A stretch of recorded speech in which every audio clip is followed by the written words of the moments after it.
All right, we're going to call the meeting to order of the Board of Public Works on June 27th, 2019. Diane, could you please call the roll? Mayor Donches? Here. Commissioner Ackerman? Here. Commissioner Pappas? Here. Commissioner Moriarty? Here. Commissioner Teese? Present. Everyone's present. Is there a motion to approve the agenda? Move to approve the agenda as presented. Discussion? All those in favor say aye. Aye. Motion passes. Is there a motion to approve the minutes? Move to approve the minutes of the Board of Public, of the Special Board of Public Works meeting of April 5th, 2019. Any discussion? All those in favor say aye. Aye. Opposed? Motion passes. Item 4, is there a motion on the May 23rd minutes? Move to approve the minutes of the Board of Public Works meeting of May 23rd, 2019. Discussion? All those in favor say aye. Aye. Opposed? Motion passes. Public comment. The first person who's going to make comment is Alderwoman Shoshana Kelly.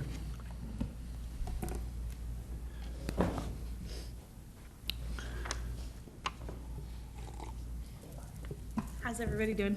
Good. So I am here on behalf of the Energy and Environment Committee. We've been talking about a program to reduce the waste in the city. And so I know that Director Fodor is going to talk about it in her report, but we talked about citywide composting and entertaining the idea of doing a pilot program for that. So I just wanted to show my support. I know that our committee is feeling very strongly. We've got a lot of things going on in the city with recycling costing a lot of money. And so we're putting a lot of effort into trying to get people to really consider reducing as their first way of action. And so city composting is something that they can really do at home, do pretty easily. Cambridge did it, and they decreased the amount of waste going into their landfill by 10%. So that is why I'm here. So Any- I was just going, Go ahead. Mayor. I was just going to mention that I was going to suggest during my director's report that perhaps we take that up in the recycling committee and talk about food composting, so. And I will do that. I appreciate that. Thank you. For coming in. Mr. Schaefer? See where I'm going with that? No. My name is Peter Schaefer. I live at 15 E Street, and all of the discussion you had before has no impact on me, but I just thought I'd make a comment on what I was hearing and give you some feedback. I only have one question and two comments. The first question is, you know, we talk about the landfill running out of space, and then we're also talking about a possibility of moving facilities to the waste facility. Does that impact the amount of waste we can store? Is it going to be put in a place that's already assigned for other things and it doesn't impact how much waste we can use? I'll just leave that and make two comments. The one comment I've got is about the Burke Street property. Maybe a year ago or so when we had a big discussion about that, I just made a comment then was that on a very rare occasions that area floods. So I just wanted to make sure that people, when they make a decision about doing something down there, that it's very rare. It might be once in 500 years, but it's going to flood someday. So you just want to make sure that all of your trucks and everything are out of there because you're going to need them to clean up whatever other mess was created. That's all I'm saying with that. And then I had a third comment that occurred to me later on was when I looked at these facilities, and I've gone to your facilities, and I've never been impressed how great they were particularly, but I never thought about it. But it kind of hit me like, you know, all of a sudden now everything is terrible. And you look at it and it's pretty bad. But I kind of wish there had been something over the years where somebody would say, it's bad, it's bad, it's bad. And then so we don't just get hit all of a sudden with everything is so horrible, we got to do something right now. I kind of wish there was a list that, like, you know, when we do the budget and then you give it to the mayor and the mayor says, no, we're not doing that this year, at least we would know things are going to hell. Because it seemed to me that we were kind of like just got hit by that. Those are the only comments I have. Thanks. All right, thank you very much. Ms. Johnson?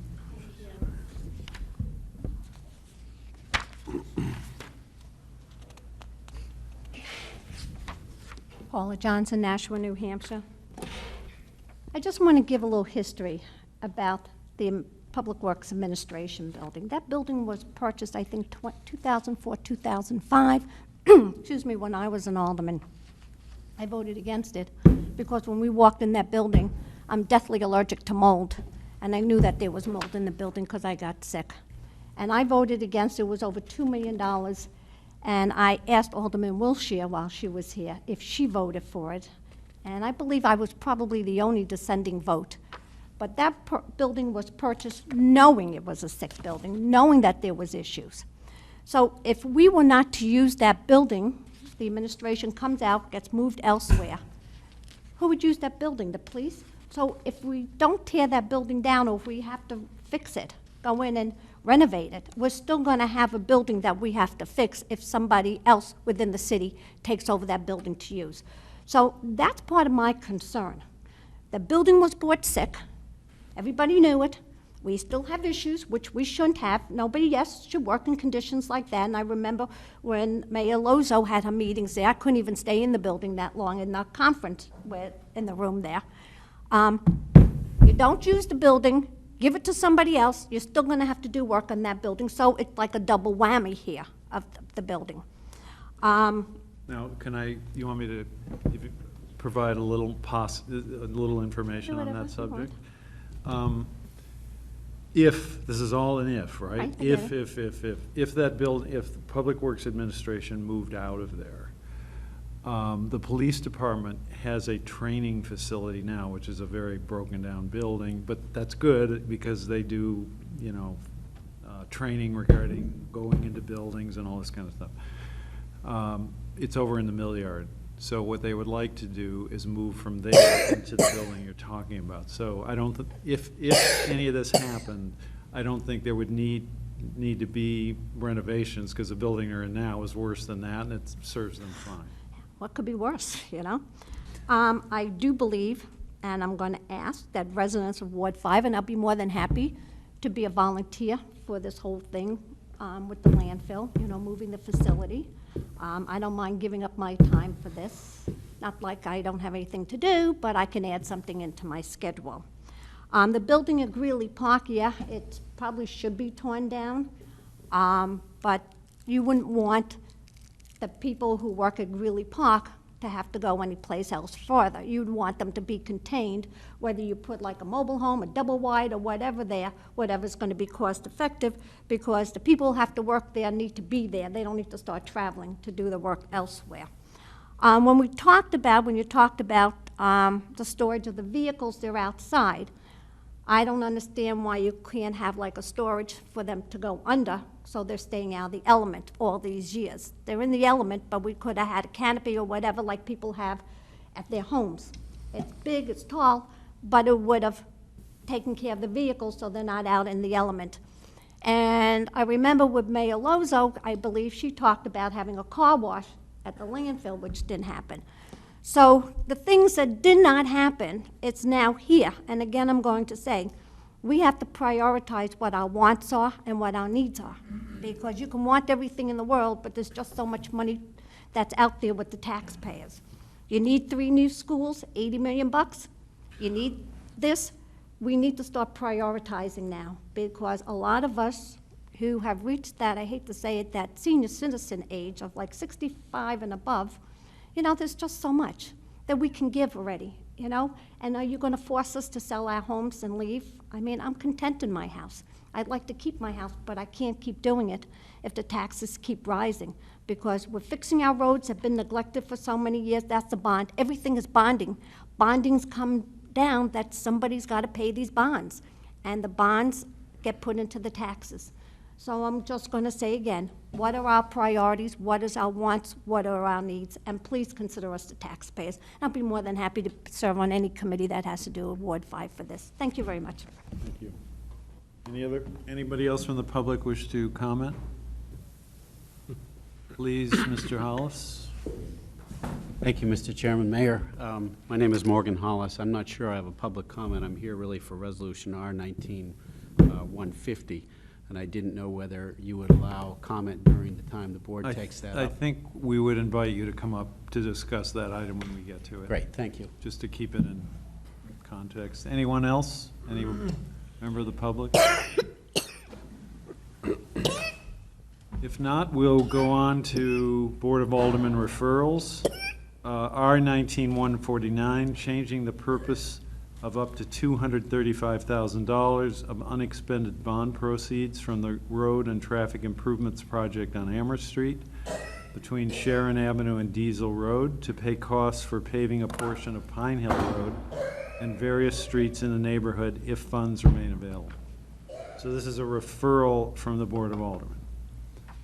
I mean, How do we action something like that? so the purpose of it is Just a favorable recommendation. Accept it? Well, it's, the purpose of it, what it would accomplish is evident from the title, but what they're looking for is a recommendation from the Board of Public Works that you are recommending that the Board of Aldermen proceed with this or not proceed. Move to with- recommend R-19-149.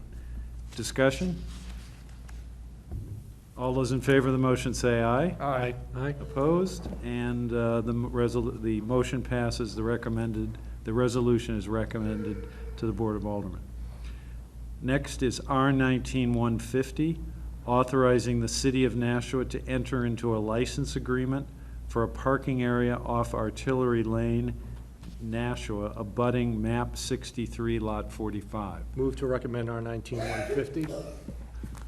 Now, I think this is the resolution that Mr. Hollis was going to address, as I assume the lawyer for the applicant. Yes, that's correct. Lawyer for the prospective licensee. My name is Morgan Hollis. I'm an attorney at Gottesman and Hollis in Nashua, and I represent Forcier Contracting and Building Systems. They are the owner of the property on Merrimack Street, which the back, it used to be, at one point it was a dairy, and it is currently home to his operations. And this property backs up to Artillery Lane. And for a lot of years, there have been a driveway and there's a loading platform behind it with a door going out. And when my client bought it fairly recently, the place was a mess. The back of the part that's owned by the city directly behind the building, and he did a little self-help and cleaned it up and put some crushed gravel and got himself into some trouble over that because it's not his property.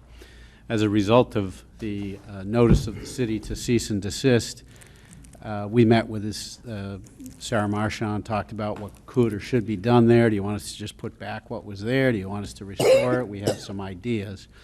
And to make a long story short, after a fairly lengthy period of time, we came up with a possible proposal of the city licensing that area, mindful that, you know, other people all come off of Artillery Road, and we might be the first in, and others might come in. We tried to set up a license which the city can terminate if it needs the space. The city, it's only 2 years, renewable if everything works out. But the city will always have a right to terminate for safety purposes, and if he doesn't do what he's supposed to, then they can terminate it. It also, in the legislation, suggests that you can't do anything until all the approvals that the city deems necessary have been obtained. Whether or not we have to go to the planning board remains to be determined. On a license, on the temporary improvements, it might not need to go, but the first stop was to get legislation in for a license. And it went to one of the automatic committees, and there was some concern at that committee meeting about whether the Public Works think this is a good idea. Let's find out what Public Works thinks. So that's why it's here. I do have a couple of handouts. That picture tells the story. It'll take me about 1.5 minutes to run through them, if I might, Mr. Chair. It's okay.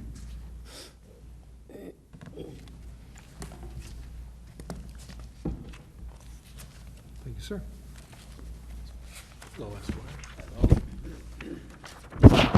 Thank you.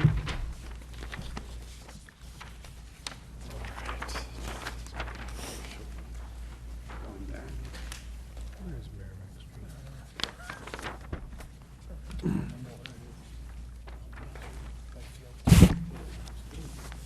Right. Mr. Mayor, while we're waiting, can you just educate me? I've seen Merrimack Street, I just don't know in what proximity. Firehouse, right? What firehouse? We have several. Off of Amherst Street. Right, and then Merrimack Street kind of goes down behind the stadium area? Very good, thank you. So the first document is a plan of record in the registry, and I've highlighted in yellow the area which is the subject of the license. My client's building is Lot 45, as indicated in the conversation with Mr. Ackerman. Merrimack Street comes off of the Amherst Street Fire Station, dips down, and Artillery Road is the Little League ballpark, the back door to the Holman Stadium, if you will.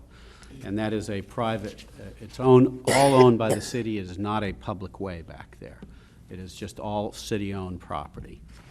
And the subject area, as I say, is in yellow. You'll see in the middle of the yellow there's a gravel pavement. So this shows back in 1982, this driveway was being used by the then occupant. This was a lot line adjustment plan, and if you look to the right or north of the building, at the far end of the yellow is the other driveway that my client has used and has been used historically. If you look at the pictures, I'll just go through them so you'll be oriented. The back, the first picture is the back of the building when he purchased it. You can see sort of what the property was like. It was a lot of trees had been cut and just left there. Not sure who cut them or who left them, but that's what he inherited when he purchased it. The second page is the same. Third page, fourth page, as you go through them, they kind of show the general appearance of what was there after he had cleaned up some of the debris. The next page, after those first 5, shows the back of the building after he did what was not permitted, which was clean out all of the debris, the refuse, the old tree stumps. What he did was put crushed gravel down in the back. So that is what is out there today. If you were to drive out, you would see that. The following page is a schematic of what was presented to the city planning department for discussion purposes to say, this is what we'd like to see out here. We have the existing driveway, and we'd propose to put some parking spaces and new plantings. Before we could even get to the license stage, they wanted to see what did you have in mind. So this is what we had in mind. The next pages are these sort of graphic pictures, if you will, of trucks and buildings. And the trucks and the buildings reflect what that layout would look like with new plantings, the crushed gravel in place, and there might be cars or trucks parked back there. And then the final 2 pages are really just to show you all, these are other parts of Artillery Road, and they show lots, and they also show how basically a lot of people have to have driveways going off Artillery Road into their properties, much like my client has. So it's not like a one situation out there. A lot of people have this. But my client would like to maintain this area and park vehicles back there. That is similar to other people, but this is a commercial use, and the city felt like it ought to be formalized. So that's the nature of why the resolution is for a license. As I say, I was given some brief comment at the automatic committee that was responsible, but they've essentially turned it over to you all. I'm happy to answer any questions. The license was prepared by the city legal department, and we agreed to the terms of the license. As I say, it's pretty straightforward, the document. And I know this might be the first time this has come before you, so my client's willing to come back. He was unable to make it tonight, but if you want to take this under consideration and bring it back, that's perfectly all right with us. All right, well, first, just so that it's clear what's happening, this would need to pass the Board of Aldermen. They're just asking us for a recommendation. Correct. But I believe, is that you want? Well, I do have a question, but yes. Go ahead. No, that's fine. I didn't have an opportunity to read every paragraph of the license, but I'm assuming it's just, there's no money exchange, correct? There is no money exchanged. He has to make the improvements in order to use it. So he has to essentially put the landscaping in First, he has to have a plan formalized, then he has to submit it to the planning department, and they have to determine what to do with it. So there'll be some money spent there, and then he has to make the improvements before he can use it. Okay. Just on picture number 1, Yes. obviously remarkable work the current owner has done, but there's no signs there that say do not park. But as you go down further, he's looking to take advantage of these slots to park his own commercial vehicles. Is that correct? That is correct. Okay. And in discussing this, I should say, we met with Nick a number of times out there, and the parking signs had been long removed for whatever reason, so we would put no parking along Artillery Road. This is a step back a little bit from Artillery Road, so we would reinstall the no parking signs.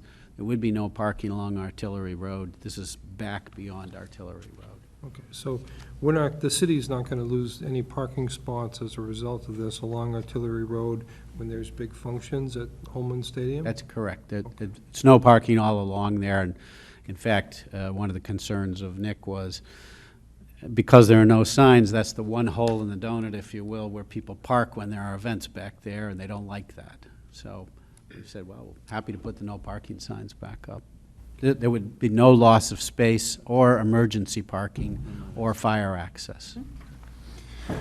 All right, so Thank you.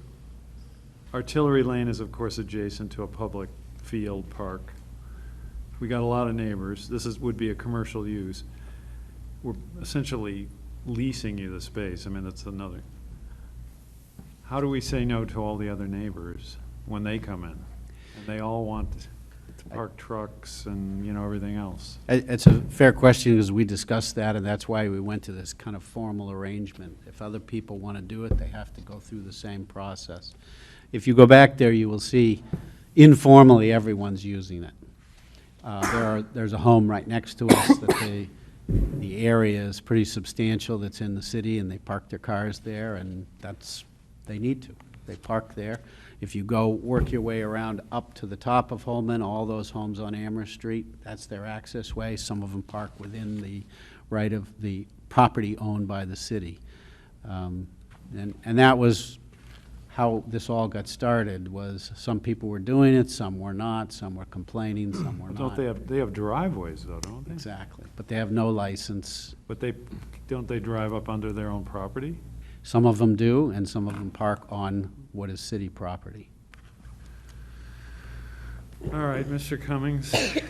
Thank you, Mr. Mayor, and through you to the board. Tim Cummings, Director of Economic Development, and within my office, we have parking fall under my office's purview. And I wanted to just make a couple comments for the record this evening, and just have you think about some of these thoughts, and some of these comments have already been alluded to earlier. First, I do think there may be a loss of parking if this occurs, and it's something that you should think about. Second, I want to make sure this board is abundantly aware of the fact that there will be other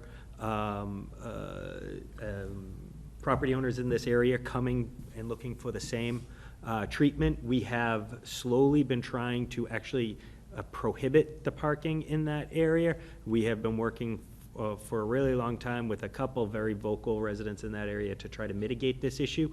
This is going to take it in the opposite direction of these conversations, and so I just want to make sure folks are aware of that. If you decide to go in this direction, you will be setting a recent precedent that we will want to be treating everyone equitably. Third is relative to the licensing agreement in and of itself. I didn't have a chance to review it before it was actually made public. I have some concerns with the way it was written. First and foremost, there's no pro rata share of taxation, which is an obligation I believe that any individual who would want to lease land from the city would be obligated to pay some sort of taxes for use. Can you repeat that term and repeat? Yeah, there's no taxes being paid for the use of this space in the license agreement. I raised that as an issue that I think should be discussed, as well as the fact that I just want to make sure it's clear that there will be no parking fee paid or any type of compensation for the city on this. We typically have standard lease and license agreements out of parking where we pay something on the order of magnitude of per space $50 a month. for each individual space. So again, from an equitability standpoint, I think you'd want to make sure we're trying to be consistent with everyone. So I wanted to just make those comments very clear for the record, note my office's opposition to this resolution, and I'll be happy to answer any questions if they arise. Commissioner Pappas. It is certainly laudable, the steps that this owner has made to clean up this property. For those who may not have had any experience around here with the baseball fields, there are a lot of kids who there's always a lot of parking during baseball season, whether it be for practices or whether it be for games. And I know that even if the parking signs are up, I mean, essentially for the most part, whether it be economic development or whether it be the city, whether it be the police department that might issue tickets, they tend not to do it during the baseball games. And a lot of kids ride their bikes to whether it's for practice or whether it's for a game. This is, I do understand that, it may not all be single-family homes, but this is a residential area, and I do have real concerns about commercial vehicles parking there. Thank you. Alderman Jettie. So I'm on the infrastructure committee that heard this, and with all due respect, when you say that the infrastructure committee just passed it on to the Board of Public Works, that's really not accurate. The infrastructure committee raised several issues that were raised here. One of them was the fact that this is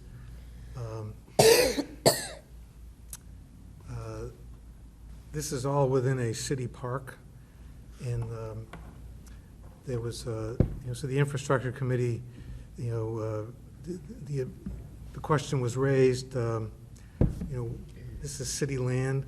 Why would we be allowing somebody to use city land at no cost?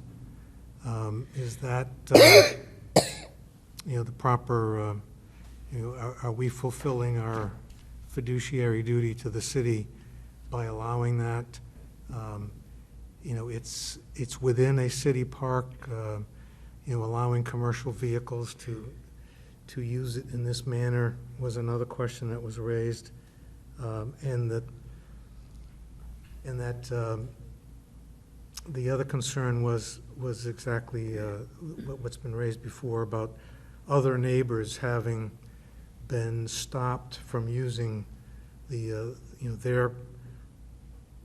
land that's adjacent to their property, and I guess there's one neighbor in particular that who has been complaining about other people using it in this way. So it's not that the infrastructure committee was sending it here because we didn't know what to do with it and we wanted you to deal with it. I think it was a referral made by the president of the board because it involves park land, that the Board of Public Works has jurisdiction over park land, and it was just a normal referral. And so we tabled it awaiting what you decided to do with it, but whatever decision you make would be still subject to the committee's recommendation and of course the full board of aldermen voting on it. Any other comments? Mr. Hollis. Well, I'm sorry Mr. Cummings wasn't somehow brought in on the conversations with the Planning Department and Parks Department at the beginning. I'm also sorry I didn't know about his comments until right now. But I would suggest that there won't be loss of parking and that area is not a there's no parking along Artillery Road on that side for fire safety. I've gotten a ticket there watching my son's Little League ball game, so I know that. In fact, there is no parking, and that's what is important to the city. Also, the design is there's going to be a setback. There would be green space between where the Artillery Road is and any parking areas that might be there. The third, and perhaps the most important, is it's a license, it's a revocable license. License are terminable as opposed to a lease. Usually when parking spaces are leased, they exist. You lease a parking space that exists. This is going to have to be improved in order to create a parking space. This came as a result of an attempt to say, well, what do you want us to do? If you want us to restore this, we'll put all of the cut trees and bushes and just leave it a mess, and you can do whatever you want with it again. We'll remove the gravel. And the answer was, gee, that doesn't make a lot of sense. Let's try this. So this is just an attempt to solve a problem in an area where you've been there. There are some places that are overgrown, and this was one of them. And if there's a Who cut all fee, this down? Was it the city or your client? prior owner, I assume. I don't know. Prior owner. It was before my client owned it. But the issue of a fee is one that can easily be discussed. That's, if someone wants to suggest a fee once the improvements are in, that's fine. But I don't think that the issue of whether there are commercial trucks in that area makes that much difference, frankly. If it's going to be improved as a parking, it's parking associated with that private company. It'll be chained off. Nobody else will be there because it'll be under a license. It will not be, that is not what I would say is residential. They're residential homes, but this is a commercial property and right adjacent to it. But anyway, it's just a proposal to do it. I think that other people, as we discussed, other people do want to use it. We were trying to come up with a template so that when and if the city says, no, you can't use it, well, I've been using it for 20 years, what do I do? There's a template, maybe, if this gets passed. You can license it. The city would agree to allow you to do it, but they're going to tell you how to do it. You can't just use it. So it's an opportunity for a template, but as I say, my client understands all of the concerns of the city, and happy to sit down and talk with anybody else if the Board of Public Works feels that it's appropriate to go somewhere else. All right, any other questions, comments? Commissioner Moriarty.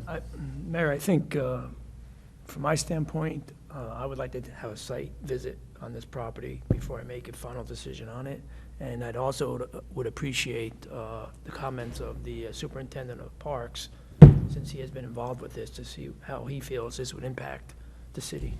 So I'm going to interpret that as a motion to table this till the next meeting? Yes. And an invitation to Mr. Caggiano? I'll withdraw my motion, however you want to hold it. You don't need to, because actually the tabling takes precedence. Any discussion on that? Commissioner Ackerman? I agree with Commissioner Moriarty's assessment. I would also encourage us to, in addition to the superintendent, Mr. Caggiano, is we possibly bring in Mr. Cummings into that conversation as well, because we want to be equitable across the board in the city. That's all. Thank you. So motion is table it to the next meeting. All those in favor of the motion say aye. Aye. Opposed? Motion passes, and this will be on the next agenda. Thank you very much. Thank you. All right, wastewater. Move to approve the user warrants as presented. Discussion? Oh, and we have Mr. Boucher here. I couldn't even get to that page. Motion on the user warrants is to approve. Any discussion? All those in favor say aye. Aye. Opposed? Motion passes. Item B. Move to approve the purchase of the chemical sodium hypochlorite in the amount of $125,000 from Borden in Remington of Fall River, Massachusetts. Funding will be through Department 169 Wastewater Fund, Wastewater Account Classification 61 Supplies and Materials. Discussion? All those in favor, oops, Commissioner Ackerman? Yes, just a very quick question for the superintendent. I'm sure all of these materials are needed, correct? Correct. Are they needed immediately? as well? Yes, but it's an ongoing chemical we add to the process. Fair enough. Thank you. All those in favor of the motion say aye. Aye. Opposed? Motion passes. Item C. Move to approve the purchase of the chemical sodium bisulfite in the amount of $64,000 from PVS Chemical Solutions of Detroit, Michigan. Funding will be through Department 169 wastewater fund, wastewater, account classification 61, supplies and materials. Discussion?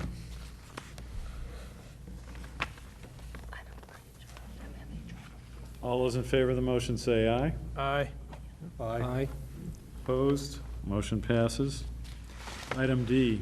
Move to approve the purchase of polymer from Polydyne of Richboro, Georgia, in the amount of $412,000. Funding will be through Department 169 wastewater fund, wastewater, account classification 61, supplies and materials. Discussion? All those in favor of the motion say aye. Aye. Opposed? Did you have anything you wanted to say? No, I'm getting ready to tee up the next one. Motion, tee up? Mr. Tees is going to tee up. That's pretty good. Okay, motion passes. Now we're to solid waste. Commissioner Tees? Move to approve the purchase of a set. Oh, wait, no, wait. Oh. Alderman Jettie. Mr. Mayor, I just wanted to say that Commissioner Pappas said she was having trouble breathing, and she had to leave. Oh, okay. We should note that. Thank you very much. Thank you, Mr. Boucher. Even though we had no questions, we really appreciate your being here and being available. Commissioner Tees. Move to approve the purchase of a set of teeth for for the front wheels on the Caterpillar 826K compactor from Karen Compactor Company of Escalon, California, in the amount of $34,250. Funding through Department 168 Solid Waste, Fund Solid Waste, account classification 54, vehicle repairs and maintenance. So you've just heard Commissioner Tees tee up the motion on the teeth. So any discussion? Great on that? alliteration. Any discussion on that? And we do have Mr. LaFleur here for questions. Any discussion or questions? All those in favor of the motion say aye. Aye. Opposed? Motion passes. Item B. Move to approve the purchase of recycling and trash carts and cart lids for curbside collection in the amount not to exceed $145,000 from Toter Inc. of Statesville, North Carolina. Funding will be through Department 168 Solid Waste, Fund Solid Waste, account classification 71, equipment. Discussion? Commissioner Ackerman. Thank you, Mr. Chair. We have a very good head up by the superintendent and Sally Highfield, the recycling committee. Does it make sense to hold off on this, Superintendent, in light of the fact that maybe recycling costs may be going up? Or is this still an absolute requirement to continue with the recycling program near term? Jeff LaFleur, Superintendent Solid Waste. This funding here isn't just for recycling carts, it's also for trash carts, which are reaching about 15 years old, and they're starting to break down, so I purchased trash carts to also replace the ones that are breaking down. So this isn't just for recycling. We buy the recycling carts as needed, so I have a stock, I usually keep a stock of about 1,000 at the landfill, because we sell about 100 per month. So when that gets depleted, I just bring it back up to 1,000, so. Thank you. And does the purchase of the recycling carts continuing at the same level as in Fairly the close, past? they're selling crazy right now. All right. Right. Any other questions or comments? I was trying to find you $145,000, Mr. Chair. Which we can always use. All right. No other comments? All those in favor of the motion say aye. Aye. Opposed? Motion passes. Item C. You're up, Joel.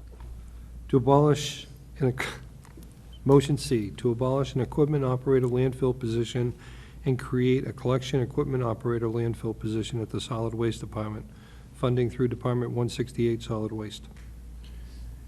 And I think that Mr. LaFleur will provide an explanation regarding this proposal. Absolutely. Jeff LaFleur, Superintendent Solid Waste. This position that I'm looking to abolish and then create, it's actually the roll-off driver and the front-load truck driver at the landfill, so he empties all the cans at the landfills, then he gets into the front-load truck and drives around and does all the schools and city buildings. We're finding that we have a greater need to have a person do that. Basically, what's happening is I'm backfilling with an operator to do that job almost every day.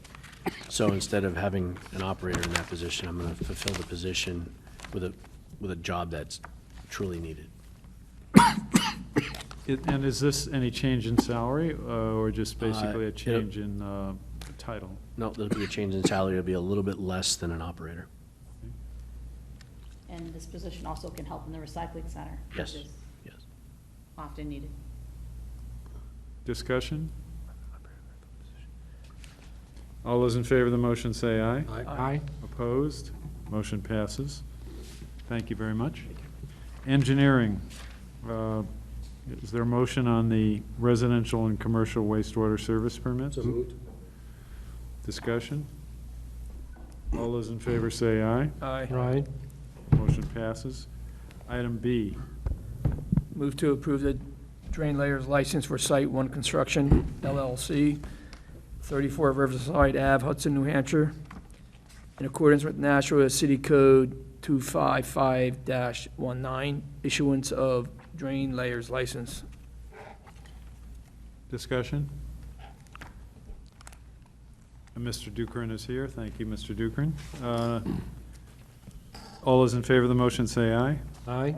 Aye. Opposed? Motion passes. Item C.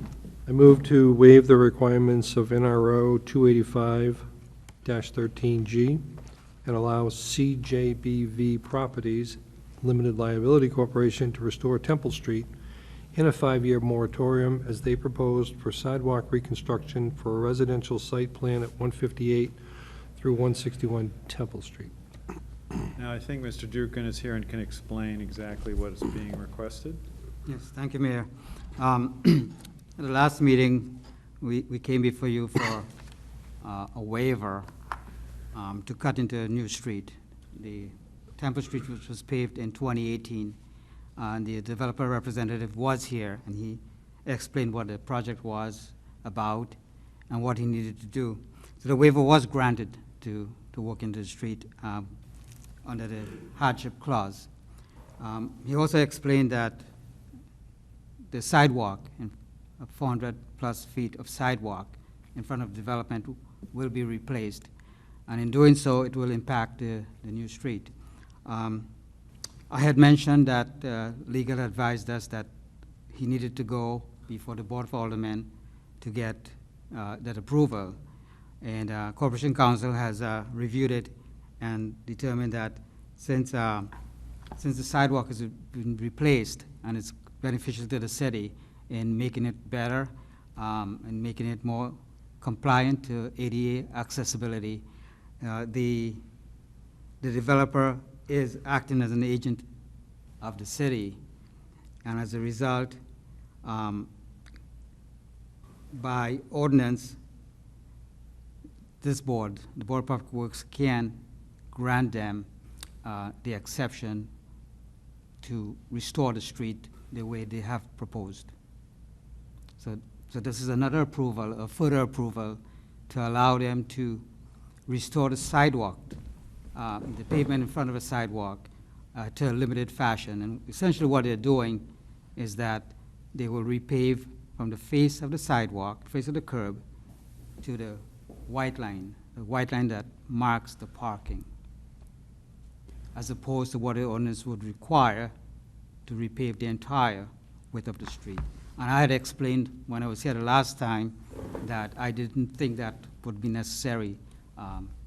The repaving of the street is more of of the total width of the street, it's more of an aesthetic thing, and it really applies to deep excavation in the middle of the street. In this case, they're just working on the edge of the street. So it's quite reasonable for them to just repave a short width. And as I understand it, it's along the edge because they're putting in a new sidewalk with a granite curb.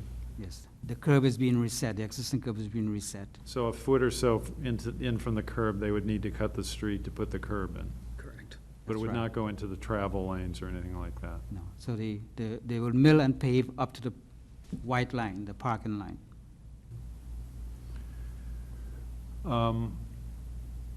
Now, I think Mr. Cummings has thoughts on this. Yes, thank you, Mr. Mayor. I just wanted to echo my support for, echo City Engineer Dukran's comments and make clear my support for this request. I look at it more as a housekeeping matter. It's more technical in nature in terms of this is just clarifying the sidewalk issue on something that was already approved at the last meeting relative just to the street. I want to note, and the reason why I'm keenly interested in this is from an economic development perspective. That neighborhood is in need of some attention and some positive economic impact and some dollars. And we got a developer who we've been courting and working with to try to make these private sector investments. I think this is a reasonable step that we can take to work with them in a public-private partnership of sorts to get that economic stimulus for that neighborhood, which we hope will be a catalyst for more investment in an area that is in desperate need of some attention. So with that being said, I hope the body here this evening approves this. Thank you. May I just add one thing? Yes. The So director. we've been working very closely with both legal and risk and federal highway, and there's some pressure for us to start to make all of our sidewalks ADA compliant, which is very expensive to try to do. But at some point, we're gonna have to come up with a plan to do so. So this would be one less section that we would have to address. So I think this would be of benefit to the city as well. Discussion, questions? Quick question, Mr. Mayor? Yes. Commissioner Ackerman. Of course, we're not on the planning board, so we don't see the plans for the thing, but as a result of what you've seen thus far, does this developer plan to put some green space in addition to the actual housing that they're proposing? Yes, appropriately, not necessarily, I'm sorry. Yes, Mr. oh, Mayor, yes, thank you. answer. Yes, appropriately distributing the green space. You know, this is an urban site, and it will be a multifamily development. I think one of the interesting aspects of it is actually the developers proposing to make the units in a way that interact with the streetscape much more effectively and more traditional with an urban design, trying to put the units closer to the street, so there won't be that setback that you're typically thinking of. Okay. So this is actually not necessarily green space, but hardscape type improvements. Okay. One quick follow-up question. Was, when we met with this developer, or the proxy for the developer last month, is this the same developer for the Henry Hangar facility? Okay. And where is the parking for Henry Hangar facility? Is it behind the property itself? So it's my understanding is the Henry Hangar building will have full circulation around the building, and there'll be parking on site, and then the additional parking necessary would be the former Corvio site that would be on Temple Street as well. All right, thank you. Any other discussion? All those in favor of the motion say aye. Aye. Aye. Opposed? Motion passes. Item D. Move to award the construction contract for the installation of weed poles at the Canal Street Bridge to William P. Davis Excavation of Hampton, New Hampshire, in the amount of $39,905. Funding is through Department 160 Admin Engineering Fund Capital Activity Bridge Rehab. Discussion? All those in favor of the motion say aye. Aye. Opposed? Motion passes. E is an informational item, which I believe is going to be covered by, Well, we just wanted to, you probably saw the paper and you probably saw the scooters in front of City Hall. So VO Ride has added scooters to their fleet of bikes here in the city. And we've seen it, I've seen it in Kansas City, worked pretty well, and it was a lot of fun. And I think it attracts young people. I think young people will enjoy it. So it's not really a public works, it's really through community development, but we just wanted to let you know that scooters have come to Nashville. questions, comments? Is, Yes, Commissioner Ackerman. just to his comment there, are they being told to stay off sidewalks? Seriously? I have no idea. No, I think No. if you, even bikes, if you walk on Main Street, you'll notice that there are bikes also on the sidewalks, so I think they're being allowed on sidewalks. And is this Correct, Mayor? is this a trial period to see if it makes sure it's safe, or is this gonna be for the foreseeable future? Well, we can terminate the agreement if things don't work out. So yes, in that sense, it's and the bikes are basically the same. I mean, we could terminate that if we wanted to. Okay, thank you. All right, item F. Move to approve the following changes to sewer connection fees. 1, eliminate the betterment fee and connection fee.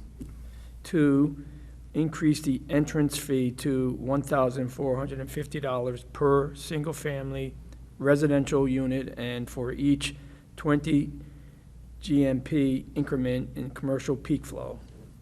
3, adjust the entrance fee annually using the 20 City Construction Cost Index. 4, eliminate the requirement for the city to repair or replace sewer connections for 1- and 2-family homes.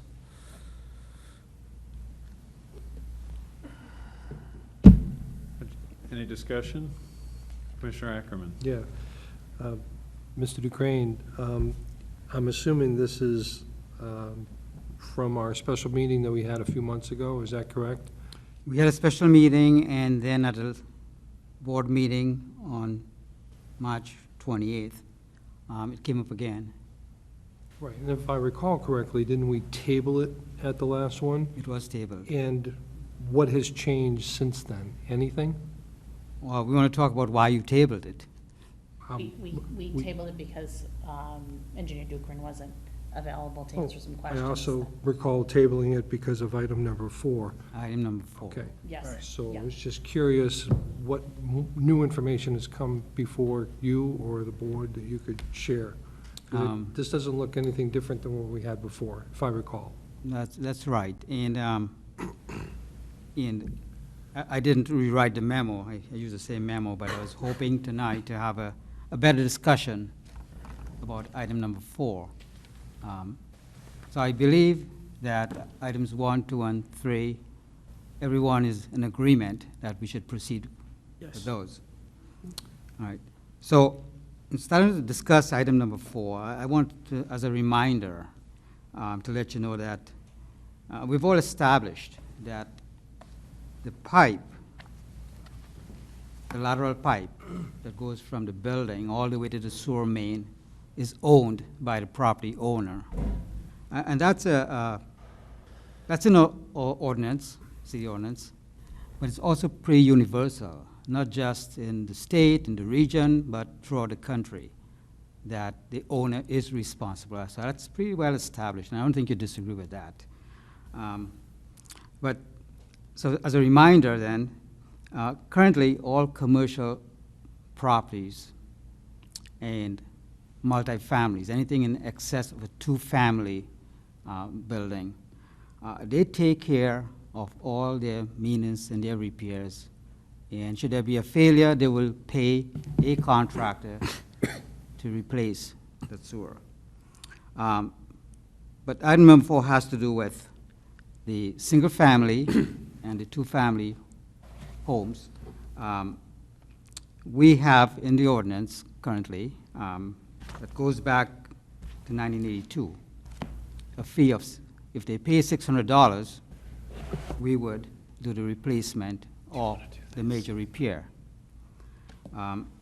This work is typically done by the street department when the pipe is not very deep or there are not many complications.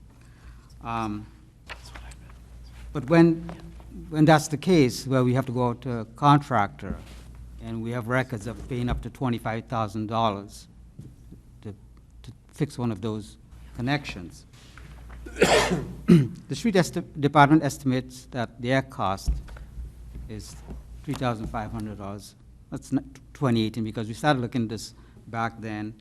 And that, you know, that surely doesn't include everything that they put into it. And it also, because it's taken them away from doing other priorities, there isn't a cost to that lost production. So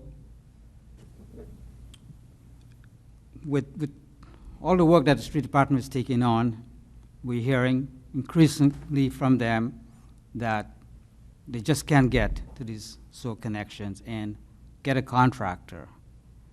And obviously, getting a contractor is going to be a lot more cost.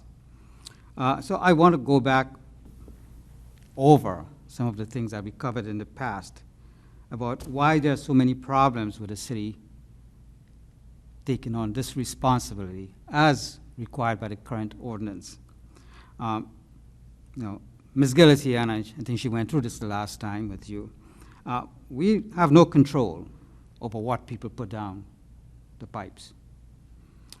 They put on things like cotton swabs, gauze, tampons, diapers, paper towels, flushable wipes. They really aren't degradable. So, you know, we all use them, but they shouldn't be put down the toilet. And these clog the pipes. They do.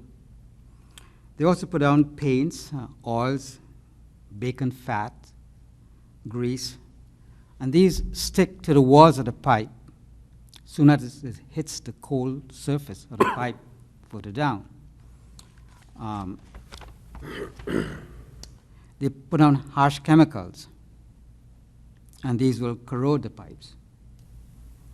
You must know that people who own septic systems, they pay attention from day one. They know exactly what they should not put down the drain, because the maintenance is on them, and it will cost them severely. So also, people in single-family homes and two-family homes, we know they generally do not maintain the pipe. They do not use liquid plumber or Drano, as you know everyone should, quite as often, say once every 6 months or so, because they don't make it a priority. It's certainly not a priority for them. I lived in a condo building, an apartment type condo building, and they had the plumbers come in at least once a year to snake all the pipes, because they wanted to prevent the build-up and the damages that will be caused to the building. Then we have the issue of trees. There are some maples and willows and other types of trees that grow their roots into the sewer pipes, especially the older sewer pipes that have joint openings. And these roots continue under the street to the sewer lateral, into the street, and even sometimes get into the sewer mains and cause us problems. Those trees should be removed. And we often find ourselves not being able to convince the homeowners to remove the trees because they love their trees. And the pipes should have root cutting done. And then the pipes treated with chemicals that will have a deterrent effect on those roots from growing, and you'll get a long service after that. People simply just don't do that. When they experience sewer problems, they call the plumber. Often the plumber just makes an attempt to roto-root the pipe, comes up against a resistance, puts in a camera, the camera goes underwater, and they can't see much. And then it's, you know what? Call the city. It's on them. In fact, sometimes in the attempt to roto-root, they push the problem down, the clog down under the street. And now it's a city problem. And we often do not see a good faith attempt to really clean the pipe and figure out what's going on. And they they present this information to us, and there's a lot of back and forth. We can spend days trying to figure out, is this a valid case or is it not? And a lot of my staff get involved. And sometimes to really, you just give up and let's get a street pipe replaced. Sometimes there are false digs. We dig the street and the pipes, that pipe could have lasted. When we ask for more information, the homeowner just doesn't want to spend any more money investigating. And so there's a lot of these unreasonable demands on us all the time. So we want to put this responsibility back to the homeowner of the single-family and the two-family homes, just like it is on the multifamilies and the commercials. And this in itself is also almost universal. We canvass a lot of communities, similar to us, and bigger and smaller, and they do that. The towns don't take on that responsibility. They just don't. And we also checked other states, faraway states. It's the same thing. It's not the same as a utility. And here's the difference. The utility delivers to the home, so they own up to the meter. It's a little bit of a penny check. Penny check says they own up to the valve, which is usually on the right-of-way line, because the meters have to be protected from weather, cold conditions. But in the warmer states, the meters are right there out near the street. And so because they deliver to the house, they own up to that point. Whereas we are taking in the waste. And that's why we don't want to own that pipe that comes to the street. All right, so do any of the commissioner have questions, comments for Mr. Dukran? No, I think his explanation was well worth the effort. Thank you. Commissioner Moriarty? Yeah, I did have a couple questions. One, I was concerned about hardship cases. When people can't afford these emergencies, they would rather deal with the city than a private contractor. I mean, that's, if there's a way for a hardship case to be settled, that was one concern. The other concern, I mean, to be quite honest with you, I'm sad that the Public Works is getting out of the sewer business. I think that's part of what we should be doing. And I didn't know if that was a possibility to offer these residents a choice. You go private or you get a quote from the city. It's going to cost you this much if we do it, and go from there. Why can't they have a choice? Because I think a lot of taxpayers really trust the city of Nashua that they're going to they won't be taken like they may be by a private contractor. That's just my opinion, but I just think I'd rather keep the city involved if we could. But I understand what you're saying, and I don't know if you've given this thoughts. Particularly, I'm concerned about the hardship case for sure. Yeah, the problem with some of these, some of them are too deep, and so we won't do them. But they take a lot of our time, and derail us from doing some of the things that we really need to be doing. So, like we haven't even gotten to sidewalks yet. We haven't even started sidewalks, except a couple of really small things. And berms, we're way behind on berms. So there's a lot of other things that we need to be doing, unfortunately. And we do sewer digs. We still do from time to time, but they take a lot of time, and we've got to prioritize. And it's just, I don't know if you want to speak to that further, Andy. Andy Patrician, Assistant Director. We're not geared up for a lot of these too, depending on the depth. And some of them can get complicated with the utilities and stuff, but I mean, we are with the amount of work that we have, and we're doing more and more and more with less and less and less. I mean, it's we find it hard a lot of times. We're telling Steve that he has to just contract it out because we got 4 different jobs going that are lengthy, like Broad Street sidewalks. We've been up there for a few weeks now, and we just can't break off the crews. I mean, with all the other stuff that we're doing. And how about a hardship case? I mean, what do we do with that situation? I mean, if the city was doing it, we could put a lien on their property, but now if it's a private contractor, Yeah, I think we could, and again, I have not had this discussion with the treasurer, but I think there's probably something that we could do whereby we could somehow, you know, pay for it and they could pay it back to the city through their sewer bills or something like that. I think, I'm pretty sure we could set something like that up. And I could have that discussion with the treasurer. I mean, I'd be happy with So that. I do agree with you that I'd be we happy need to with have that. something set up for people in the case of a hardship where they, because we can't just tell folks that they can't have you know, their sewer connection. So we would definitely, that's part of, I think, what we discussed. And are you proposing then that we defer this pending the development of a hardship policy, or what are you proposing? You know, I'd be happy to move on the first three items, and you could come back with the fourth if that's acceptable. So so the fourth would be if we can come up with some sort of hardship plan for folks so that they could, is that what? I would agree with that. Okay. I've been exposed to 3 or 4 of these over the last year and a half, and I know it's very time-consuming, but there's been an 83-year-old woman that reached out to me, and I know that you and the young lady over there have been very good about doing that, but it was a hardship case in my brief observation, so I kind of agree with that. I'll amend my motion to include items 1 through 3. And we'll defer item 4 until the next meeting. Discussion? All those in favor of the motion say aye. Aye.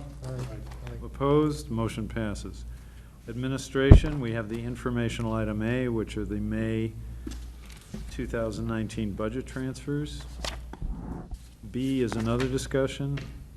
Park and Recreation, well, does anyone have any wish to discuss the budget transfers? Next is a discussion item, Park and Recreation Trust Fund legislation. So this was brought to me actually by the treasurer's office. There are several accounts that Park and Rec uses really for operating costs throughout the year. And to be honest, I'm not sure they were aware that that the legislation required Board of Aldermen approval, but it be, Board of Public Works approval to expend out of these funds. What we're asking is that we would transfer the authority from the Board of Public Works to the Director of Public Works so that we don't have a delay in conducting the repairs and maintenance at these facilities. And there's a list of the facilities and also how much is in each of the accounts. So any expenses over $25,000 would still require Board of Public Works approval. It would just give Nick the ability to use these funds should he need to for operational repairs. So moved. Discussion?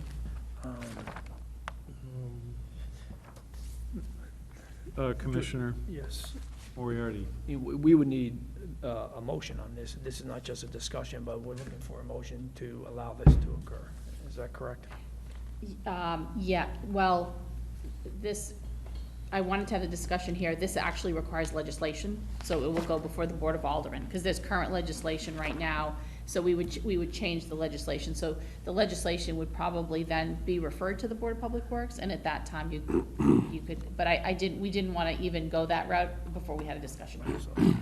So you for could, a positive recommendation Yes. On your correct. discussion. But in reality, right now, the director's just asking for your input, because ultimately, there would need to be an ordinance proposed. The ordinance would come here for a formal recommendation.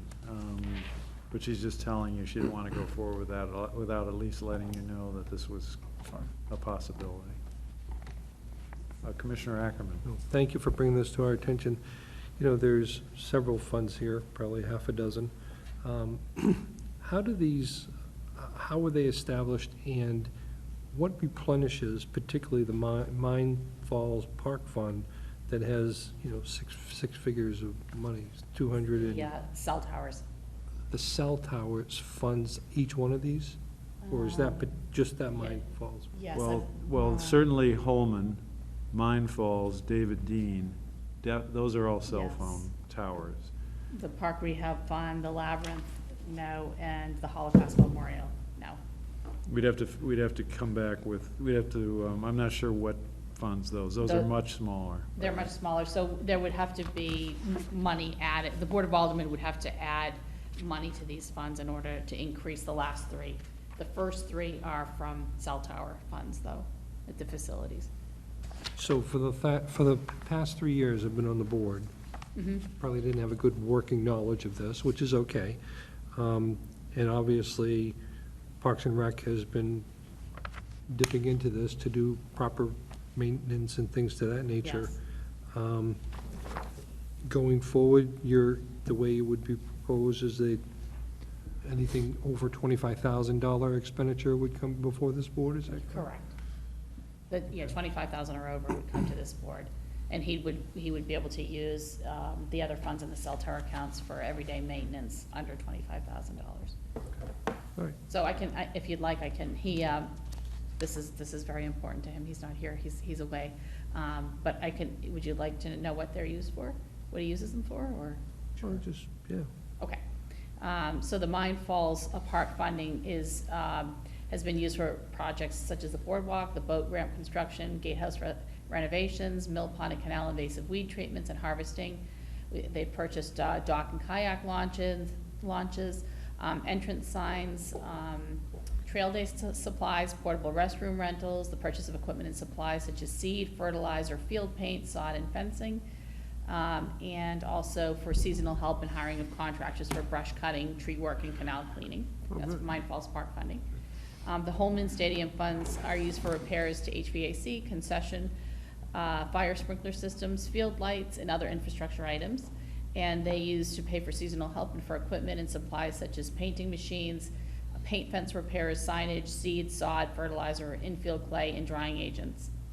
And the skateboard funds are used primarily for maintenance and repair of the old park and for the construction of the new park. And we've also used it for repairing coping. We've put in bleachers. There's been a request for additional bleachers, things of that nature. Okay, great, thank you. One big item from Holman was the scoreboard about 3 years ago? Yeah, but I thought a lot of that funding came through the leasing of the Silver, something to do with the Silver Knights, wasn't it? I think their money also goes into this fund. Fair enough, okay. To the, it's the cell tower and the lease money, right? I'm not sure.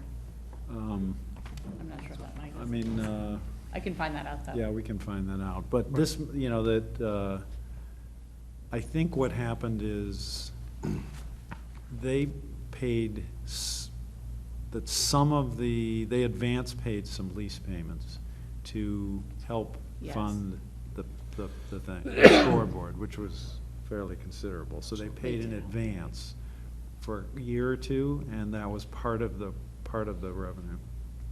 Excellent. But the cell phone tower right there at Holman Stadium is a revenue source for this. Would There's it a be- cell phone tower right at Holman. Would it be possible to get one of these funds going for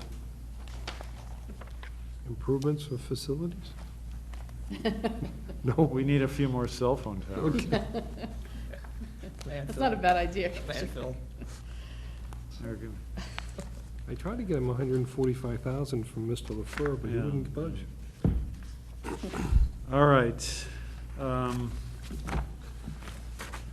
Next is item C, the director's report. I'll go through this quickly. We had the DPW Memorial dedication on June 5th. I was able to speak as president of the New Hampshire Public Works Association, and it was a very touching ceremony, and it was great to see so many public works departments from all over the state there.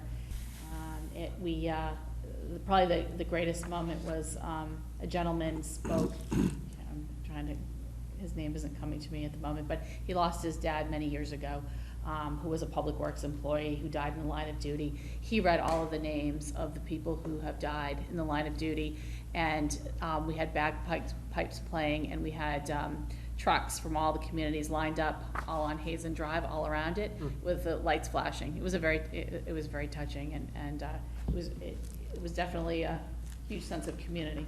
So that was neat. If you get up to if you're ever near New Hampshire DOT, check it out. It's a beautiful memorial. Very proud of it.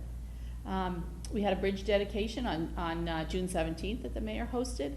I don't know if you've seen the new pedestrian bridge now that allows access to Mine Falls Park from the downtown.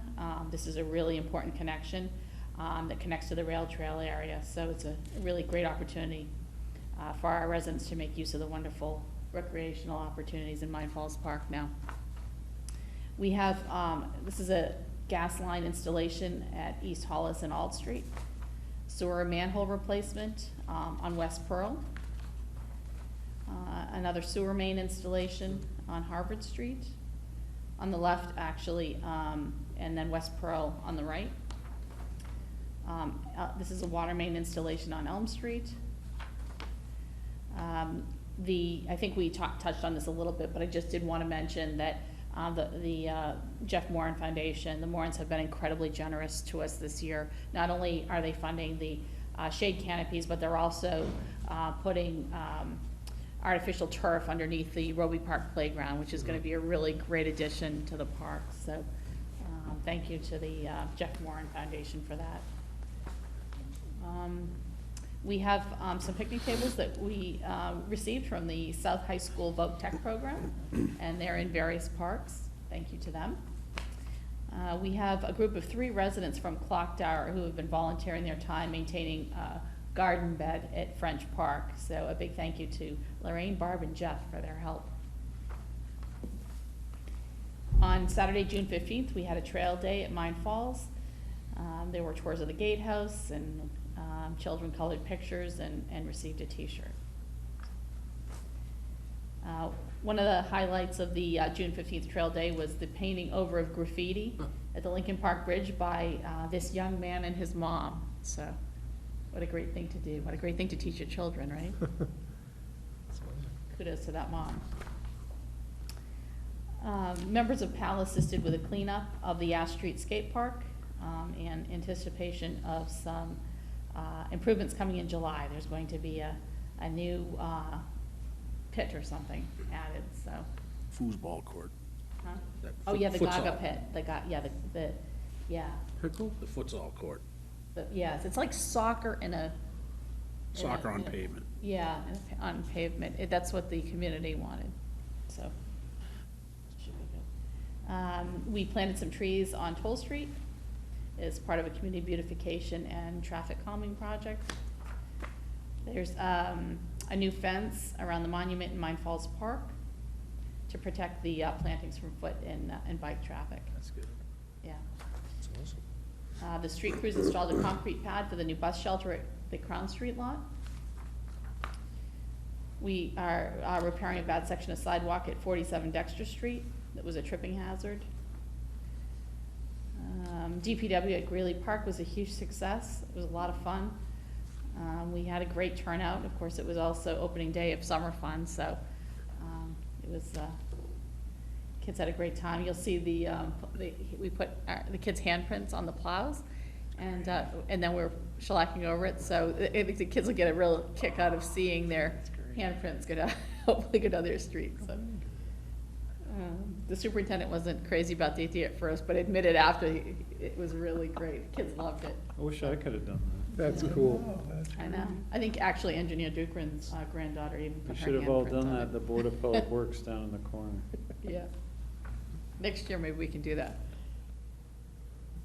We installed 2 new catch basins on Ridge Road, just west of Buck Meadow. You should have told the board about that project, the hand project. I know. We should find have out about before. it after the I fact. know, we should have told you before. I can have a plow out here for the next meeting. Next year, we'll better, I know I mentioned it, but I know we didn't mention all the activities. So we'll make sure that we do more of a splash next year. But we did, there were a lot of people, a lot of kids. Huh, Amy? Yeah. Amy does her stormwater presentation every year, and the kids love it.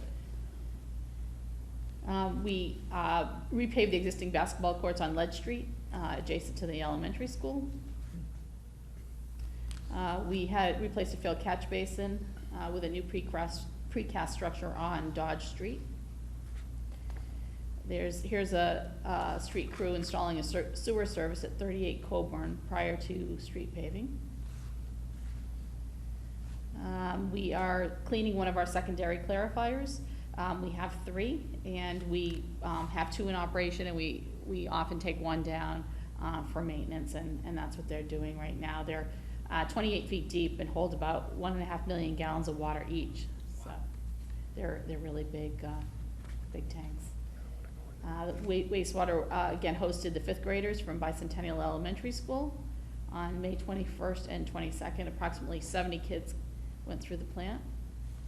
Our wastewater staff loves doing those tours. They're a lot of fun. This is some river sampling that we do twice annually at wastewater in the Merrimack. This test compares the wastewater facility's effluent quality to what it is in the river. So, and we passed this test without fail for more than 10 years. So. This is tree removal and grubbing on the Phase 3 landfill expansion. That's coming along nicely. Topsoil removal and earthwork right now is being done to shape the new landfill footprint. And the Fort Hills landfill will be closed on July 4th. We will be picking up trash though on July 5th. Even though that is technically going to be a city hall holiday, we are picking trash on Friday the 5th. So the 4th is the only day we won't be picking trash, so it'll be delayed 1 day. This is Diane's favorite. On her way back to work, I think she went to lunch, she noticed a turtle, a spotted, painted turtle in the roadway. And so Mark Jennings, our surveyor, went and rescued the turtle and brought it to safety. So, and yeah, and she actually was pregnant, so we saved her and her babies. So. How can you tell? Yeah. How do you know? How can you tell? How do you know? How do you tell? I don't know. I didn't see it. Oh. Yeah. Somebody wiser than myself. Any discussion, questions for the director? Okay. Oh, wait a minute. There's some, I have some missing? Okay. It's like So Alderwoman Kelly is very passionate about food composting. I'm not sure if this is something that we can do. We don't have a lot of staff to be able to do this, but it's something that I told her that we would discuss.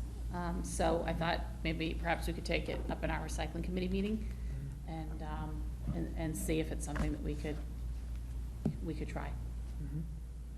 I do think it's something needed. There are a lot of regulations surrounding it, and I'm not sure how much work and I'm concerned about odors and some other things. So it's just something we have to really sort of look into, but if that's okay with the board, sure. Maybe we can have a discussion in our recycling committee meeting. The other thing too that the mayor and I were talking a little bit about is our landfill permit fees, and we had a discussion in our recycling committee about, do we raise the landfill permit fees? Do we charge for other items? So maybe that's something else we could discuss at the same time. This is just a preview of our recycling costs. You can see the per ton cost is probably the easiest way to look at it. It looks like it's been, relatively stable, 72, 73, 77 a ton as of late. So trending up maybe a little, but it'll be interesting to see where we come out in June. But still, again, still very high.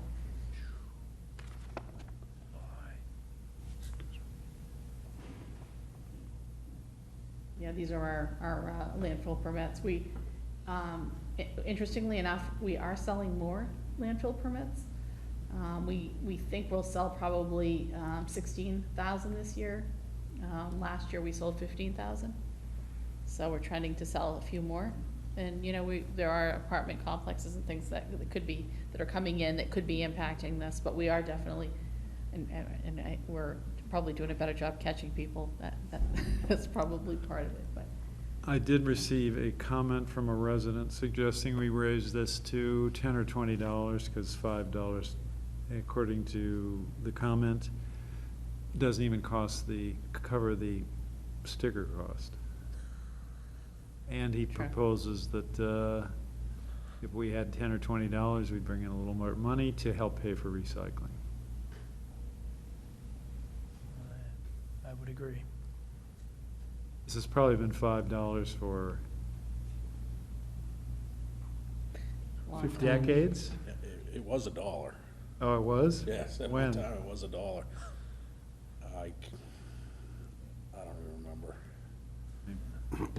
Anyway, anything for the director? If not, commissioners' comments? Commissioner Tees. I have two items. Earlier today, and not to beat a dead horse, there was a discussion surrounding the appointment of the committee to look at future homes. And I am fairly certain that the appointment occurred in a public session, and there was further discussion in a non-public session. I think there was some mix-up. I'm going to personally go back, look at the minutes, just to be sure. I wanted to put that on the record. And secondly, I'm glad we live in a country where we can express our opinions and so forth, but I wish Commissioner Pappas were here, because I take a little bit of offense to some of the material she wrote in that editorial that was published about a week and a day ago. My own opinion is, I don't think she should have signed it as a individual member of the Board of Public Works. She's making representations in here that are blatantly false. And I will discuss that with her at some point, but the current plan is to build a centralized facility at the landfill. I'm on the committee. We don't have a plan.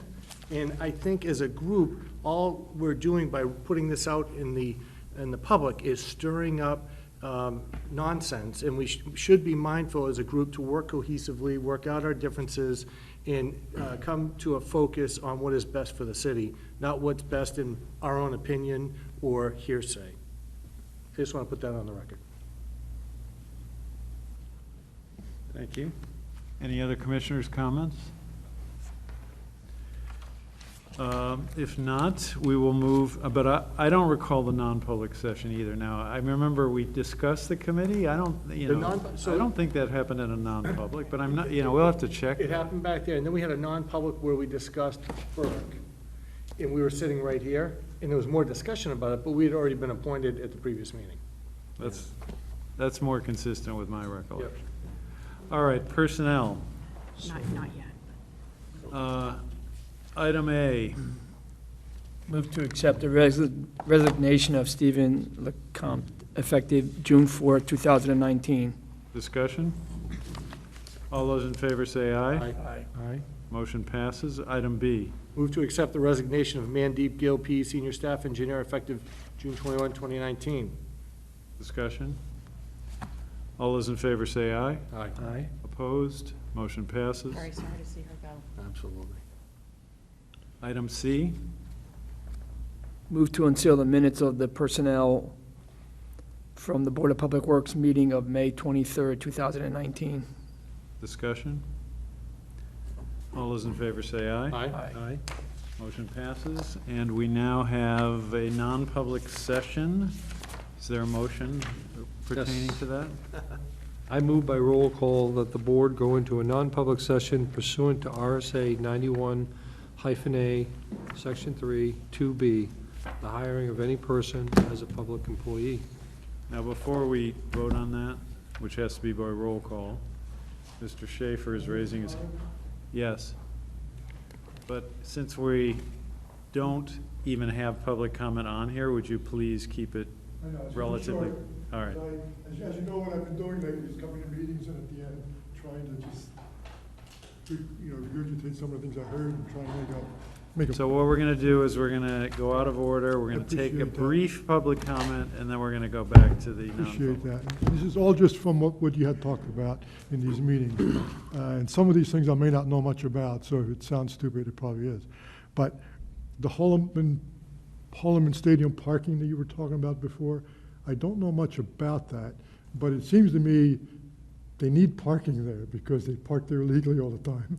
So it would be good if you did something, and maybe this company that wants to do something, maybe you can give them a 2-year thing where they fix it up and then take it back and then allow parking there or something. I don't know, but it seems to me, it would be nice to have some parking there. I don't live there, but anyway, that just struck me when I was listening to it. The other comment is about Temple Street and the sidewalks. Now, I live down there, and Temple Street was totally tore up because of the sewers. There's no way you could do anything else but resurface that whole road when they did it. Might not have been at the best time to do it because the developer's coming in, but I think there's no choice but for him to now go in and do something, and I think a new sidewalk would really improve that area. I'm kind of hoping that little building right by the circle is going to disappear, because that's a nuisance, but I don't know if that's part of that.